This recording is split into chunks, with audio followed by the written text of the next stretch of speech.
nous parle. Chaque jour, Charles et Carole vous présentent la leçon de l'école du sabbat.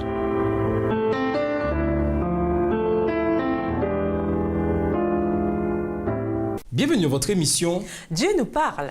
Nous voilà à la leçon 8 qui va du 13 au 19 février.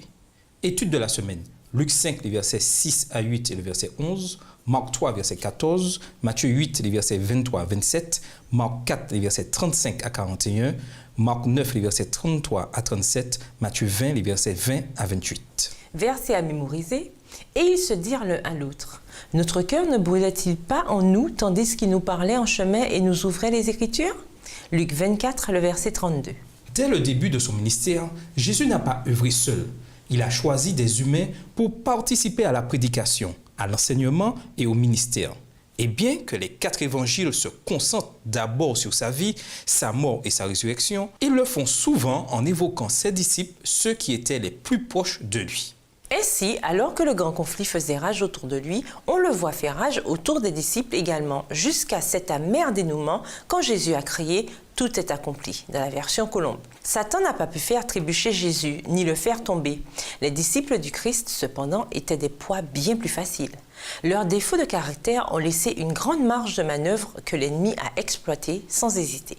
L'orgueil, le doute, l'obstination, la suffisance, la mesquinerie, tous ces défauts ont ouvert la voie à Satan. Leur problème venait pour moitié du fait qu'ayant leur propre vision de ce qui allait et devait arriver, ils n'ont pas écouté ce que Jésus disait. Il leur restait encore de douloureuses leçons à apprendre et sans aucun doute, c'est aussi notre cas.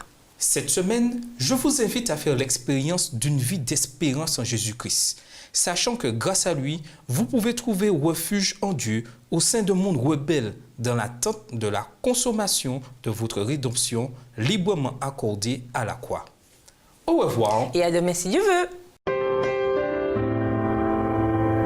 Dieu nous parle. Chaque jour, Charles et Carole vous présentent la leçon de l'école du sabbat.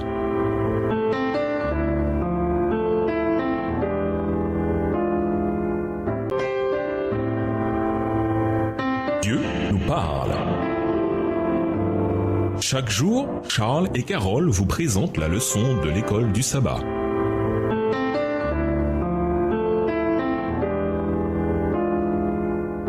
Bienvenue dans votre émission. Dieu nous parle. Nous voilà au dimanche 14 février, l'appel de Pierre. Au vu des incroyables enjeux du grand conflit, l'on se dit que c'est proprement sidérant que Jésus ait choisi d'employer des êtres humains pour l'assister dans son ministère, en particulier des gens aussi imparfaits que ceux qu'il a choisis. Bien entendu, vu l'état de l'humanité déchue, aucun de ceux qu'il a choisis ne pouvait de toute façon être sans défaut moral. Parcourant les rives nord de la mer de Galilée, suivi par une foule de gens, Jésus remarque 2 bateaux de pêcheurs que les propriétaires sont en train de nettoyer après une nuit improductive. Ces pêcheurs connaissent déjà Jésus.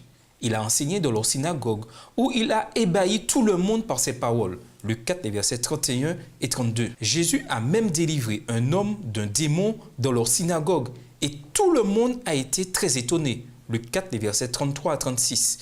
Ils ont vu Jésus chez Pierre, guérissant sa belle-mère. Luc 4, les versets 38 et 39.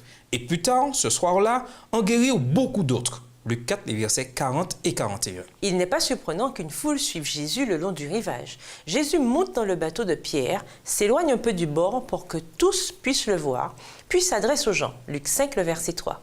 Quand il a fini, il dit à Pierre de jeter son filet fraîchement nettoyé dans les eaux profondes. Pierre pense certainement que cela ne donnera rien, mais par respect pour Jésus, il fait comme il a dit. Lisons Luc 5, les versets 6 à 8. Que nous enseigne la réaction de Pierre sur lui et comment nous aide-t-elle à comprendre pourquoi, malgré ses défauts évidents, Jésus l'a choisi? Luc 5, les versets 6 à 8. L'ayant jeté, ils prirent une grande quantité de poissons et leurs filets se rompaient. Ils firent signe à leurs compagnons qui étaient dans l'autre barque de venir les aider. Ils vinrent et ils remplirent les 2 barques au point qu'elles enfonçaient. Quand il vit cela, Simon-Pierre tomba aux genoux de Jésus et dit « Seigneur, retire-toi de moi parce que je suis un homme pécheur. » La réaction de Pierre est remarquable. C'est peut-être un parallèle à Jacob luttant avec l'ange. La même prise de conscience de la divine présence et un sentiment écrasant d'indignité, Genèse 32, les versets 24 à 30. Une chose est claire, Pierre a pris conscience de son état de pécheur, car il savait qu'il se trouvait en la présence du Seigneur. Cette confession publique de son état de péché contraste nettement avec, par exemple, la réaction de certains chefs religieux qui parlaient de Jésus comme d'un pécheur, voir Jean 9, verset 24, au lieu de reconnaître en sa présence leur propre état de péché. Luc 5, le verset 11 déclare qu'ils laissèrent tout et le suivirent, ce qui signifie que quand leur filet était si plein qu'ils étaient sur le point de rompre, les hommes les ont néanmoins laissés poursuivre Jésus. Quel message y a-t-il pour nous ici? Et nous vous laissons avec cette pensée, nous aussi. Nous avons ce privilège de pouvoir avoir chaque jour de telles rencontres avec la parole vivante. Au revoir. Et à demain si Dieu veut. Dieu nous parle. Chaque jour, Charles et Carole vous présentent la leçon de l'école du sabbat.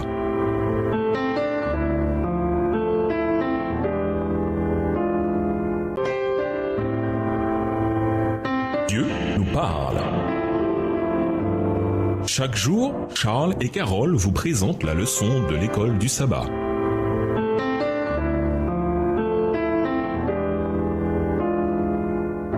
Bienvenue dans votre émission. Dieu nous parle. Nous voilà lundi 15 février avec lui. Quand Jésus appela les premiers disciples sur les rivages de la Galilée, ils avaient déjà vu son pouvoir sur le mal.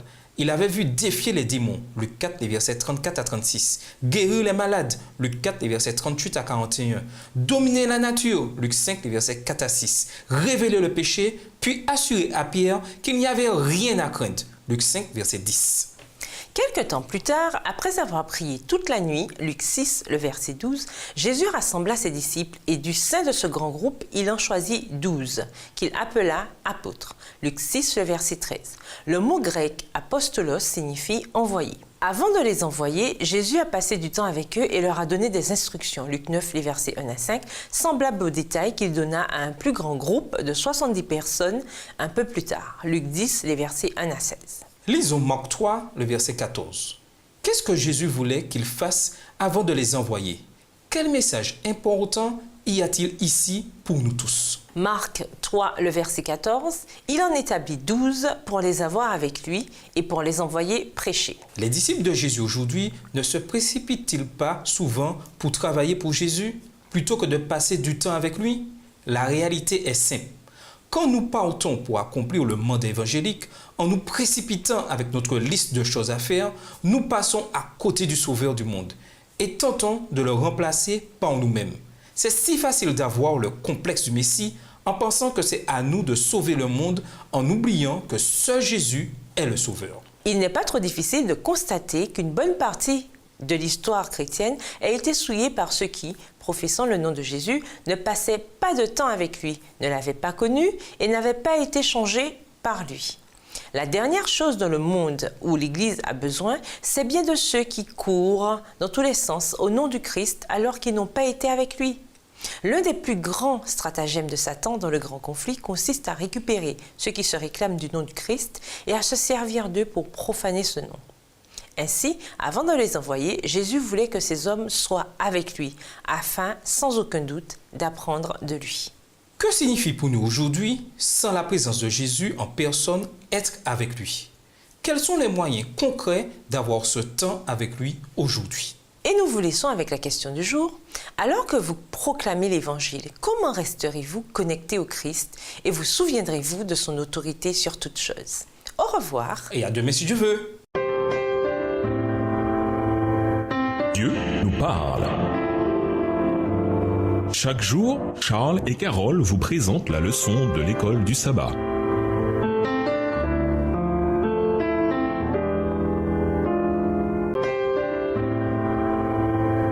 Dieu nous parle. Chaque jour, Charles et Carole vous présentent la leçon de l'école du sabbat.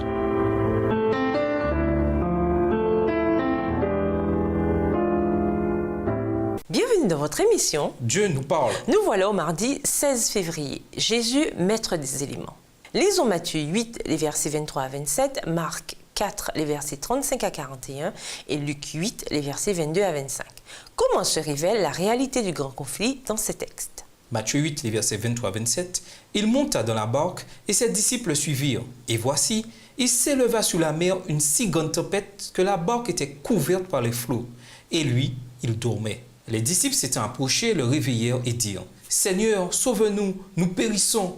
Il leur dit « Pourquoi avez-vous peur, gens de peu de foi ?» Alors il se leva, menaça les vents et la mer, et il y eut un grand calme. Ces hommes furent saisis d'étonnement. « Quel est celui-ci, disaient-ils, à qui obéissent même les vents et la mer ?» Marc 4, versets 35 à 41. Ce même jour, sur le soir, Jésus leur dit « Passons à l'autre bord. » Après avoir envoyé la foule, ils l'emmenèrent dans la barque où il se trouvait. Il y avait aussi d'autres barques avec lui. Il s'éleva un grand tourbillon et les flots se jetaient dans la barque, au point qu'elle se remplissait déjà. Et lui, il dormait à la poupe sur le coussin. Ils le réveillèrent et lui dirent « Maître, ne t'inquiètes-tu pas de ce que nous périssons ?» S'étant réveillé, il menaça le vent et dit à la mer « Silence, tais-toi !» Et le vent cessa et il y eut un grand calme. Puis il leur dit « Pourquoi avez-vous ainsi peur? Comment n'avez-vous point de foi ?» Ils furent saisis d'une grande frayeur et ils se dirent les uns aux autres « Quel est donc celui-ci à qui obéissent même le vent et la mer ?» Luc 8, les versets 22 à 25. Un jour, Jésus monta dans une barque avec ses disciples. Il leur dit « Passons de l'autre côté du lac. » Et ils partirent. Pendant qu'ils naviguaient, Jésus s'endormit. Un tourbillon fondit sur le lac. La barque se remplissait d'eau et ils étaient en péril. Ils s'approchèrent et le réveillèrent en disant « Maître, maître, nous périssons !» S'étant réveillé, il menaça le vent et les flots qui s'apaisèrent et le calme revint.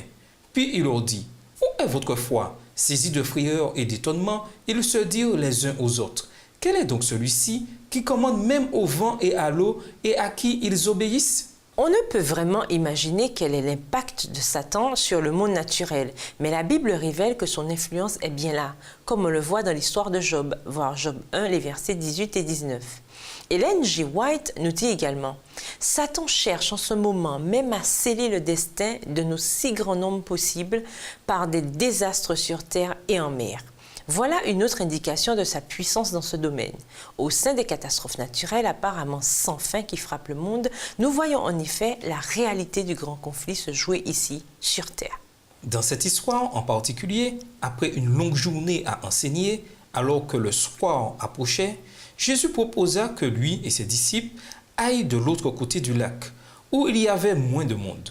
À mi-chemin de leur traversée, un vent violent les frappa soudainement et les vagues s'écrasaient dans le bateau. Marc 4, verset 37. Jésus était si fatigué qu'il dormait à la poupe, apparemment inconscient de ce qui se passait. Les disciples étaient tellement occupés à combattre la tempête qu'il se passa peut-être un certain temps avant qu'ils ne prennent conscience que Jésus dormait. Jésus ne dit rien quand ils ont crié à lui la première fois. Il ne leur fait pas de sermon pour expliquer la situation délicate dans laquelle ils sont. Et il ne leur donne pas non plus des techniques pour que les disciples se sortent de cette situation. Il se contente de se lever, il lève la main et dit au vent et aux vagues de se calmer, comme s'il s'agissait simplement d'enfants un peu trop bruyants. En voyant cela, les disciples sont submergés par la crainte. Ils furent saisis d'une grande crainte. Ils se disaient les uns aux autres « Qui est-il donc, celui-ci, que même le vent et la mer lui obéissent ?» Marc 4, verset 41. Ce passage enseigne beaucoup de choses, mais cette histoire montre entre autres l'ampleur de la puissance de Jésus et ainsi combien nous avons besoin de lui faire confiance quoi qu'il arrive. Bien que l'on voit la réalité de la puissance du Seigneur, même sur la nature, il y a un domaine pour lequel il ne se sert pas de force de cette puissance, et c'est notre volonté. Qu'est-ce que cela nous indique sur la nécessité d'être prudent avec ce don sacré du libre arbitre? En quoi la réalité du grand conflit doit-elle nous rendre encore plus prudents sur la manière dont nous employons ce don? Et nous vous laissons avec la question du jour. Est-il raisonnable de vous attendre à ce que votre coopération avec le Saint-Esprit contribue au développement de votre potentiel? Justifiez votre réponse. Au revoir. Et à demain si Dieu veut. Dieu nous parle. Chaque jour, Charles et Carole vous présentent la leçon de l'école du sabbat.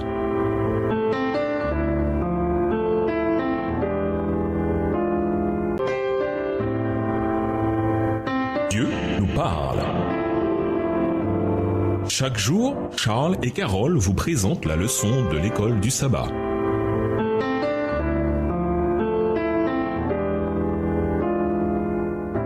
Bienvenue à votre émission. Dieu nous parle. Nous voilà au mercredi 17 février. Qui est le plus grand? Lisons Marc 9, les versets 33 à 37. Quelle leçon Jésus a-t-il enseigné à ses disciples ici et quel est le message pour quiconque prétend suivre Jésus? Voir également Matthieu 18, les versets 3 à 5. Marc 9, les versets 33 à 37, ils arrivèrent à Capernaum. Lorsqu'il fut dans la maison, Jésus leur demanda « De quoi discutiez-vous en chemin ?» Mais ils gardèrent le silence, car en chemin, ils avaient discuté entre eux pour savoir qui était le plus grand.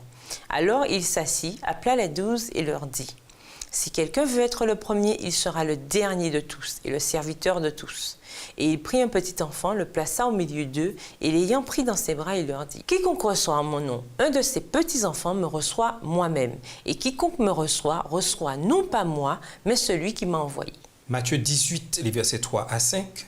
Je vous le dis en vérité, si vous ne vous convertissez et si vous ne devenez comme les petits-enfants, vous n'entrerez pas dans le royaume des cieux. C'est pourquoi quiconque se rendra humble comme ce petit enfant sera le plus grand dans le royaume des cieux. Et quiconque reçoit en mon nom un petit enfant, comme celui-ci me reçoit moi-même. Ce débat parmi les disciples était sans aucun doute lié à leur vision de l'avenir. Ils pensaient que Jésus allait délivrer Israël des Romains, restaurer le royaume de David et régner comme nouveau roi avec la gloire que la nation avait connue sous le règne du roi Salomon. Et quand cela arriverait, ils n'avaient aucun doute. Puisqu'ils faisaient partie du cercle des intimes du Christ, ils auraient des rôles de premier ordre à jouer dans ce nouveau royaume restauré. Mais même cela ne leur suffisait pas. Ils voulaient savoir lequel d'entre eux serait le plus grand dans le royaume. Si ce genre de sentiment ne ressemble pas à ceux de Lucifer, alors qu'est-ce qui y ressemble? Voir Ésaïe 14, verset 14. Lisons Matthieu 20, les versets 20 à 28. Comment Jésus a-t-il répondu à cette dernière question? Quelle était son idée principale? Matthieu 20, les versets 20 à 28. Alors la mère des fils de Zébédée s'approcha de Jésus avec ses fils et se prosterna pour lui faire une demande. Il lui dit « Que veux-tu » Ordonne, lui dit-elle, que mes 2 fils, que voici, soient assis dans ton royaume, l'un à ta droite et l'autre à ta gauche. Jésus répondit « Vous ne savez pas ce que vous demandez. Pouvez-vous boire la coupe que je dois boire? Nous le pouvons, dirent-ils. Et il leur répondit « Il est vrai que vous boirez ma coupe, mais pour ce qui est d'être assis à ma droite et à ma gauche, cela ne dépend pas de moi, et ne sera donné qu'à ceux à qui mon Père l'a réservé. » Les 10, ayant entendu cela, furent indignés contre les 2 frères. Verset 25.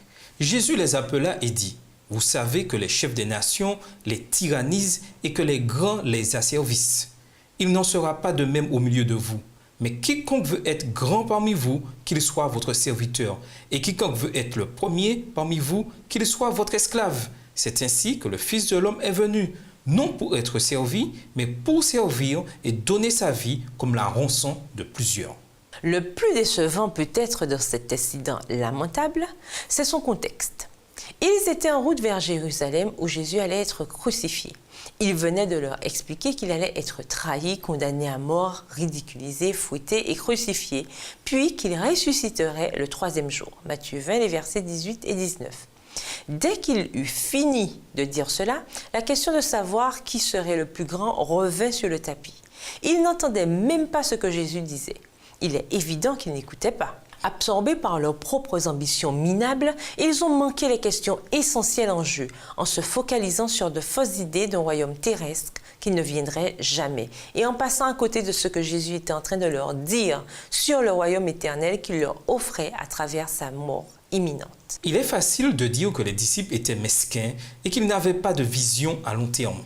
Mais regardez à vous-même et demandez-vous, mon âme n'a-t-elle pas besoin d'être débarrassée de certaines mesquineries? Et nous vous laissons avec la question du jour, qui peut vous aider à reconnaître vos points faibles afin de vous préparer pour votre propre transformation.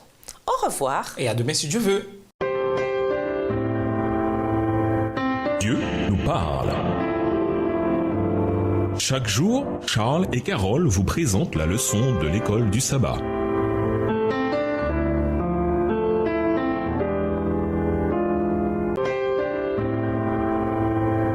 Dieu nous parle.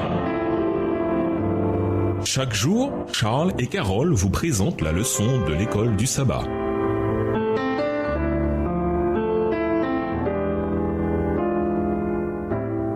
Bienvenue dans votre émission Dieu nous parle. Nous voilà au jeudi 18 février, rencontre divine avec la parole. C'était le 3e jour après la mort de Jésus. Ses disciples étaient encore sous le choc. Ils pensaient qu'ils écraseraient les Romains, mais les Romains l'avaient, semblait-il, écrasé. De nombreux disciples se réunirent avec les apôtres après la crucifixion. Un groupe de femmes parmi eux se rendit au tombeau tôt le dimanche matin. Luc en nomme 3, mais il y en avait d'autres qui étaient venus avec Jésus depuis la Galilée.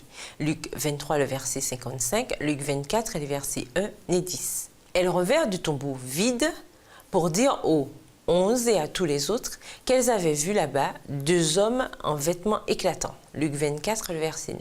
Luc rapporte que le dimanche après-midi, 2 des disciples de Jésus ont fait le trajet de 2 ou 3 heures à pied depuis Jérusalem jusqu'à leur village d'Emmaüs. Luc 24, verset 13. On peut penser qu'ils étaient tellement absorbés dans leur conversation des événements survenus le week-end qu'ils ne remarquèrent pas un étranger marchant près d'eux. Ils ne l'auraient peut-être jamais remarqué s'il n'était pas intervenu dans leur conversation en leur demandant la raison de leur tristesse. Luc 24, verset 17. Cette question a vraiment fait réagir celui qui s'appelait Cléopas. Il s'est demandé comment un étranger pouvait être passé à côté des événements qui venaient de se produire. Quoi? Demanda l'étranger. Luc 24, verset 19. Lisons Luc 24 et les versets 19 à 35. Qu'ont-ils dit qui révélait leur manque de compréhension et comment Jésus leur a-t-il expliqué la vérité? Idée principale. Luc 24, verset 19 à 35. Quoi? Leur dit-il. Et ils lui répondirent. Ce qui est arrivé au sujet de Jésus de Nazareth, qui était un prophète puissant en œuvre et en parole devant Dieu et devant tout le peuple. Et comment les principaux sacrificateurs et nos magistrats l'ont livré pour le faire condamner à mort et l'ont crucifié. Nous espérions que ce serait lui qui délivrerait Israël. Mais avec tout cela, voici le 3e jour que ces choses se sont passées. Il est vrai que quelques femmes d'entre nous nous ont fort étonnés, s'étant rendues de grand matin au sépulcre.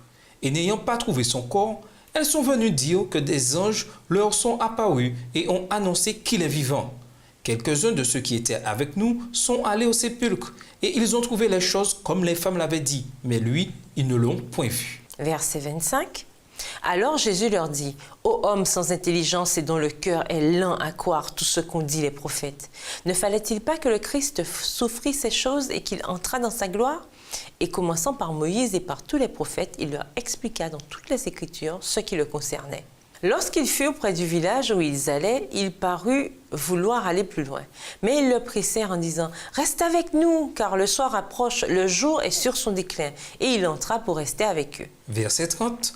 Pendant qu'ils étaient à table avec eux, il prit le pain, et après avoir rendu grâce, il le rompit et le leur donna. Alors leurs yeux s'ouvrirent et ils le reconnurent, mais il disparut de devant eux. Et ils se dirent l'un à l'autre. Notre cœur ne brûlait-il pas au-dedans de nous lorsqu'il nous parlait en chemin et nous expliquait les Écritures? Se levant à l'heure même, ils retournèrent à Jérusalem et ils trouvèrent les 11 et ceux qui étaient avec eux assemblés. Et disant, le Seigneur est réellement ressuscité et il est apparu à Simon. Et ils racontèrent ce qui leur était arrivé en chemin et comment ils l'avaient reconnu au moment où il rompit le pain. Remarquez que Jésus n'a fait que mettre l'accent sur les Écritures. Tout comme il a eu recours aux Écritures dans sa bataille avec Satan dans le désert, il va ici vers les Écritures afin de dissiper les ténèbres dans lesquelles se trouvaient ces 2 hommes. Ce n'est qu'après les avoir fermement enracinés dans les enseignements bibliques concernant son identité et sa mission que Jésus leur fait vivre des expériences mémorables pour étayer ses enseignements bibliques. D'abord, il s'est révélé à eux en montrant qu'il était bien ressuscité des morts. Ensuite, il disparut de devant eux, au verset 31. Entre l'étude biblique sans aucun doute limpide sur la mort expiatoire de Jésus et ensuite ses expériences puissantes, ces 2 hommes avaient de nombreuses raisons d'avoir la foi. À nouveau, comme tout au long des évangiles, nous voyons ici Jésus qui garde la Bible au premier plan. Comment ainsi éviter tout type de raisonnement qui nous amènerait à remettre en question l'autorité des Écritures?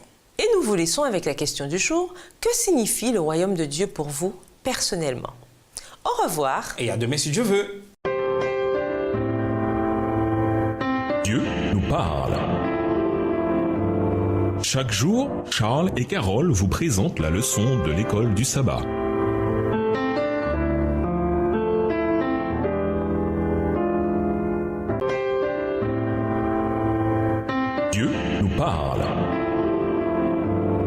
Chaque jour, Charles et Carole vous présentent la leçon de l'école du sabbat.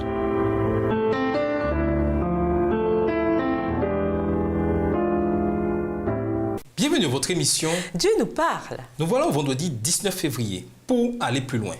Quand il était ici en chair et en os, Jésus a chassé des démons, Luc 6, verset 18, a redonné de l'espoir à ceux qui n'en avaient plus, Luc 6, les versets 20 à 23, a montré aux gens comment vivre l'amour, agapé, de Dieu, Luc 6, les versets 27 à 49, a soigné le serviteur du centurion, Luc 7, les versets 2 à 10, a ressuscité le fils d'une veuve, Luc 7, les versets 12 à 16, calmer une tempête, Luc 8, les versets 22 à 25. Libérer le démoniaque de Gadara, de ses démons, Luc 8, les versets 26 à 39. Il a soigné une femme qui souffrait d'un écoulement de sang depuis 12 ans, Luc 8, les versets 43 à 48. Il a ressuscité la fille de Jairus, Luc 8, les versets 41 à 42 et les versets 49 à 56. Et il a même ressuscité Lazare des morts alors qu'il était mort depuis 4 jours, Jean 11, les versets 39 à 44. Il a fait tout cela et bien plus encore. Et pourtant, les gens avaient encore du mal à croire en lui. Même les propres disciples du Christ étaient lents à comprendre. Malgré leur amour pour lui et leur révérence de son caractère, leur foi en sa qualité de fils de Dieu était hésitante. Leur fréquente référence aux traditions des pères et leur incompréhension continuelle de ses discours montrent combien il leur était difficile de se libérer de la superstition. La foi est un don de Dieu, mais c'est un don auquel on peut résister. Et c'est parce que, comme nous en avons été avertis, Satan est réel, que le grand conflit est réel et que l'ennemi se donne du mal pour nous amener à douter et à ne pas croire. Le salut se trouve par la foi en ce que le Christ a fait pour nous. Satan sait cela et ainsi, il fait tout ce qu'il peut pour nous détourner de cette foi. Heureusement, et nous ne devons jamais l'oublier, Jésus est infiniment plus puissant que le diable. Et si nous nous accrochons à Jésus, Satan ne pourra pas nous vaincre. À méditer, quelle réponse donneriez-vous à quelqu'un qui demanderait « Si Jésus a tant de pouvoir sur la nature, pourquoi tant de gens et même des chrétiens sont victimes de catastrophes naturelles ?» En quoi la réalité du grand conflit s'inscrit-elle dans la réponse? Citez des raisons pour lesquelles nous avons foi en Jésus et en ce que la Bible dit de lui. Pourquoi est-ce important de garder toujours ces raisons en tête? De plus, malgré toutes les bonnes raisons que nous avons, pourquoi tant de gens ont-ils du mal avec la foi? Qu'est-ce qui les fait douter? Et quel est le meilleur moyen d'appréhender ces raisons? Comme nous l'avons vu cette semaine, Jésus a choisi des gens imparfaits pour travailler avec lui. Quel espoir cela vous donne-t-il sur la manière dont Jésus peut vous employer malgré vos propres faiblesses? Pour conclure, ce monde souillé par le péché, rempli de problèmes et de difficultés, est néanmoins l'endroit où le ciel commence pour les chrétiens. Dieu est notre refuge. Nous avons son armure à notre disposition. En le rencontrant chaque jour par la prière, l'étude de la Bible, la méditation et le service, nous renforçons notre relation avec lui. Notre cœur brûlera au-dedans de nous si nous nous attachons à Jésus, surmontant les tempêtes, tenons ferme malgré la guerre spirituelle qui fait rage et comprenons que le ciel commence ici même grâce à notre relation avec Dieu. Nous sommes ses agents. Notre mission consiste à bénir les autres et à donner un aperçu du ciel à ceux que nous rencontrons. Au revoir. Et à demain si Dieu veut. Dieu nous parle. Chaque jour, Charles et Carole vous présentent la leçon de l'école du sabbat.